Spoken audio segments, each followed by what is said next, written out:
Yo, so what's up, y'all? Coming on here to make this video this morning. Some things that I was thinking about. I was listening to the Dutch Mantel podcast and some things that was going on his podcast this morning in reference to guys getting booked and guys getting upset and guys being mad about their bookings and stuff like that. So I wanted to come on and tell a story real quick and acknowledge a couple things. Number one, this is really for promoters, not so much for the boys, but really for promoters. If you're a promoter, and this is something that I practice, right? Most of the guys on my roster, unless you like the top guy or the top two or three, don't have a clue what's going on with them from week to week, month to month. They don't. And I don't tell them. I don't tell nobody no more when I'm going to put a belt on them or nothing like that. I don't tell them. And basically what ends up happening is before the time comes for them to get the belt, and I already know when I'm going to do it, but generally before the time comes, they get tired, they get frustrated, they get mad, and then they display a bad attitude, and guess what? They never get the belt. You know what I mean? And you could say, well, why wouldn't you just tell them ahead of time what's going on when you're going to give them the belt? No, because when I come through the system, when I worked in WWF, I found out about winning the tag team belts the night that I won the tag team belts. I didn't find out a week before, a day before, a month before, or down the road. I found out the night I won the tag team belts. And me, I'm not just a promoter, I'm a coach, I'm a mentor. So me being a coach and a mentor, I see myself as a father figure to most of these guys, or a grandfather or something. And I try to bring them up the hard way. The hard way is I don't tell them nothing. You know what I'm saying? I let them think what they want to think. I let them mentally go through whatever it is they're going to go through, because I know that for some of these guys that's not on the level of a Rock or somebody that's highly skilled are going to have to learn some patience. And I mean some real patience. Because if you go want instant gratification, you're going to get your feelings hurt. You're going to get your bubble burst. But if on this level you learning from me, you're going to learn some patience. And if you don't learn no patience, you're going to be like the rest of them. You're going to get mad at me. You're going to quit. You're going to call me a son of a bitch or whatever, because he won't push me, or he won't give me a belt, or why do I always, this is, hey, my job as a coach, as a mentor, is to give it to you straight, teach you the right way. You know what I'm saying? Like, if I had $1 million and I had kids today, they would grow up like I grew up, thinking that we're poor as hell. Because out there in that world, unless they got their own $1 million, they can't count on my $1 million. Because I might not leave my money to them for them to be fighting over it. So they have to grow up in this cold, hard, cruel world. Yeah, I'm going to feed them. I'm going to keep a roof over their heads. I'm going to keep clothes on their back. But, the rest of that, no. And I feel the same way with wrestling. Like, I've been in the game 34 years, and I learn. I'm still learning stuff. One of my coaches the other day was teaching guys how to take the face bump in a way that I never taught it. So I learned from her. I watched Ashley teach a guy that's never been in the ring ever before how to take a face bump. And I never thought of that method before. But I learned watching her coach, So, but what that says to me is, she was taught by somebody else. I was taught by somebody else in a different time. And this is a different era. So things are going to be different. And then one of my promoting philosophies come from two people. Number one, rest his soul, Brickhouse Brown. Brickhouse Brown told me after I ran my first show, he said, you ain't one of the boys no more. He said, you're a promoter.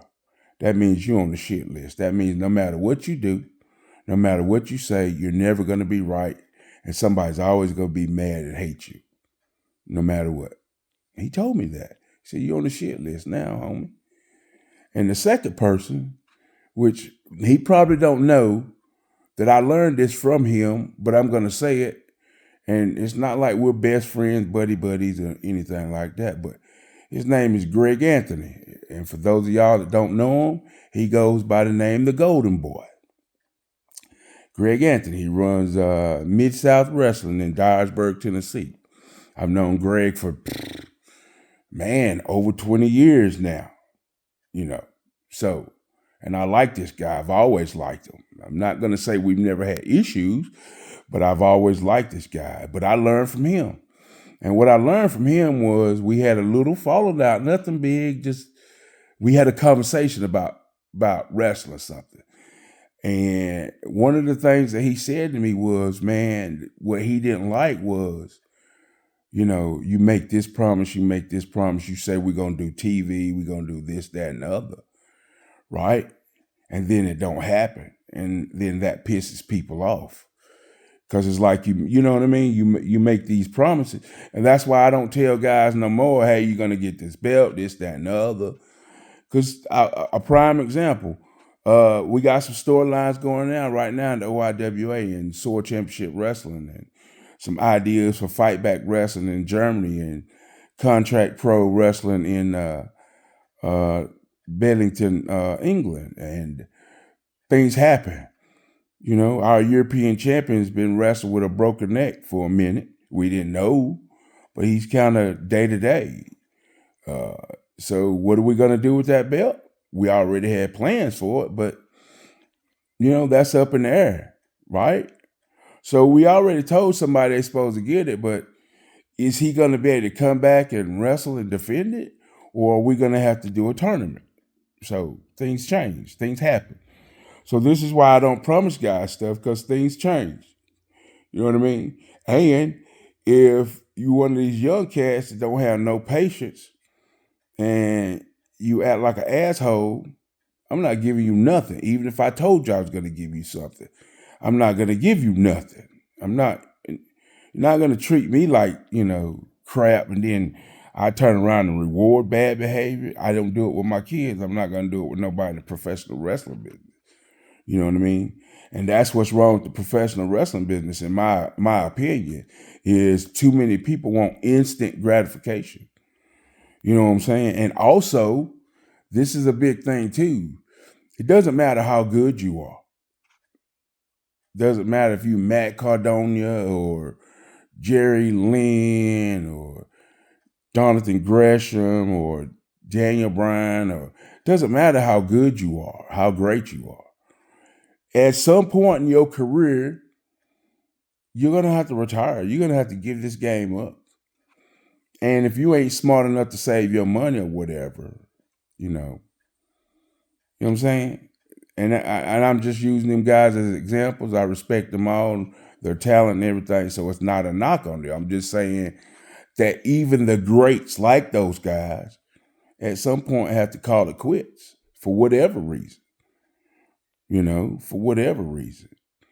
Some more noble than others. Some have to call it quits because of an old injury or something like that. So in either case, for whatever reason, you have to call it quits. But as a promoter, my biggest pet peeve is people don't realize sometimes when they come and work your shows and they leave, they act like they did you a favor by coming and wrestling on your show. That's why we always here at SOAR and the OIWA, when somebody comes to work our shows, and you can ask anybody, we always say thank you. We always say, we know you had a choice of, you could have went and worked anywhere instead of coming here. And so we thank them and we appreciate it. We appreciate that. You know what I'm saying? At the same time, you got to also understand, for those of you guys that go work for a promoter, if you go work for a promoter And he does everything that he says he's going to do, from travel to hotel, even to your payoff. If you get everything from that promoter that he promised, you should be gracious enough to thank him and to let other wrestlers know and let the world know, hey, this guy's a good promoter, and you could trust him. He's going to keep his word. And also, finally, last but not least, he put food on your table. He might have made your next car payment or help you pay your next mortgage. Because what if you hadn't got that booking and there was nothing else out there? You sitting at home, you need one more booking this month. And out of nowhere, this guy calls you and he gives you that booking. And you make enough money off of that booking to pay your mortgage or to make your car payment. You see? So you should be gracious enough. I'm not saying you should call that promoter up and be like, yo, man, thank you, whatever. But you should be gracious enough and humble enough to know that that promoter just put food on your table or just paid your mortgage. Like Randy Hales, for example. I just got inducted into the Memphis Wrestling Hall of Fame. Randy just messaged me out of the blue one day and said, hey, we're doing this, blah, blah, blah. Memphis Wrestling Hall of Fame. This is where it's at. This is what time you be there. He didn't say, do you need travel money? Do you need a hotel? This is what the payoff's going to be. This is what I'm offering. And the whole time in my mind, I would have did it for nothing. Even being in the business, as long as I have, doing what I've done, I would have did it for nothing. I didn't mind driving from Dallas, Texas to Jackson, Tennessee for this. I would have did it for nothing. And that discussion never came up. And I'm one of these people that it's just always been an uncomfortable conversation when I talk to promoters. Hey, this is my fee. I need this much for travel. I need this much for a hotel. But what I'm learning is some of these indie guys don't give a damn. They just say, hey, look, this is my fee. It's $250. I need a plane ticket and I need a hotel room. Or some of these guys, I need $500. I need a hotel room and I need a plane ticket, and I won't fly on Spirit Airlines. It's got to be Delta. Knowing damn well Delta's expensive. But those are their demands. And if you want them, you basically got to, and I've succumbed to that from time to time. So, but the point of it is,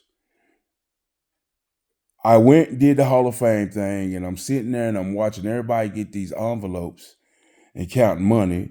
I specifically remember watching Wolfie D, who I know is real close to Randy, count his money. And I'm like thinking, it's the same old bullshit. Because that's his boy, and I'm like I have always been at the bottom of the totem pole, no matter how hard I work. But gracious enough, I couldn't blame nobody but myself because I didn't discuss it. And this is a lesson too for you guys. If you want something, you need something, you need to tell the promoter ahead of time. Anyway, I'm sitting there, I'm getting dressed, and Randy walks over to me. He said, Mo, did I give you an envelope? I said, no, Randy. You know what I'm saying? And in the back of my mind, I'm thinking, I didn't know I was getting an envelope. But he handed me an envelope. I handed it to one of my students. I had two of them that was there with me, three of them. I had C-Rex, I had that punk Nate the Great Lawson, and my protege, AJ the Future, with me. And I handed the money. I think it was AJ, I think. He counted it. And I thought, wow, I didn't expect that. When he offered me an envelope, I expected the worst. Like, $100, couple $100, and I'm thinking in my mind, it cost me a couple $100 for a hotel room gas to drive from Memphis to get here, but it was way more than that. And I appreciate that, Randy Hills, Terry Story, if you had anything to do with that part of it. So I appreciate that. But most of us promoters and most promoters, we don't get credit We don't get credit for being the guy to call you up and say, hey, can you do this date? And we're not just giving you an opportunity to be in the ring, you know what I mean? Because some of us want those opportunities. But for sometimes we're making that next car payment, especially if you've been in the game as long as I am and you didn't save your money or you didn't really make money, a whole lot of money. Like, for example, people can say what they want, think what they want, but I wrestled in WWF for 3 years. And in 3 years, my total income was $150,000 for 3 years. And I was on the road 300 days a year now. Imagine what that came out to. My first year taxable income was $14,000 working for the WWF. I don't have a Legends contract. A lot of people do. I haven't been on WWF TV since I left there in 1996 for whatever the reason. I mean, I could speculate, you know what I mean? But I'm not going to. I've never said anything negative purposely to hurt that company or anything. I don't know. But, it is what it is. I'm the chief operating officer and creator of the OIWA, and I'm fine. I'm doing okay. God is taking care of me, so I'm doing okay. But for you promoters out there, man, this is a thankless profession. Don't expect everybody that you book to appreciate it. Just don't. I'd like for them to. I'd like for them to realize that we just made that next car payment of yours. We just handed you your next mortgage payment. Especially if you're on the indies and you don't have a major contract with somebody. It's guys like us, man, that really keep the guys going. Like, I'm going to use Matt Cardona as an example because I follow him. I really follow him, truly. Matt's made his living the last 4 or 5 years on the indie circuit. He's not had a contract, right? Now, can you imagine if Matt Cardona didn't get booked like he is now and make the money he's making right now, how difficult it would be without a contract?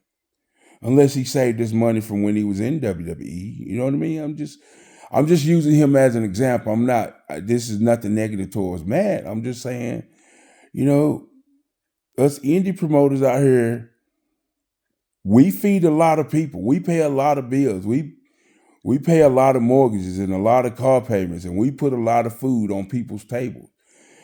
And it's a selfless job, and we don't get no appreciation from it. And not saying that I need it, but so if you're a promoter, you can't always tell the guys what you're going to do, because the minute you don't do it, you're a low-life piece of shit in their eyes, and you're untrustworthy. So, so that's my sermo talk for the day. Today is October 17th, the day after my baby girl Boo Boo's birthday, who I'm sorry I forgot yesterday. I fell asleep at dialysis and just totally forgot. So happy belated birthday, Boo Boo.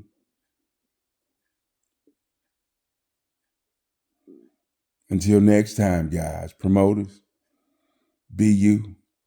Expect no appreciation for what you do. Don't tell guys you're going to do something, because the minute you don't, you'll hear about it later. It'll be all over the place. Peace out.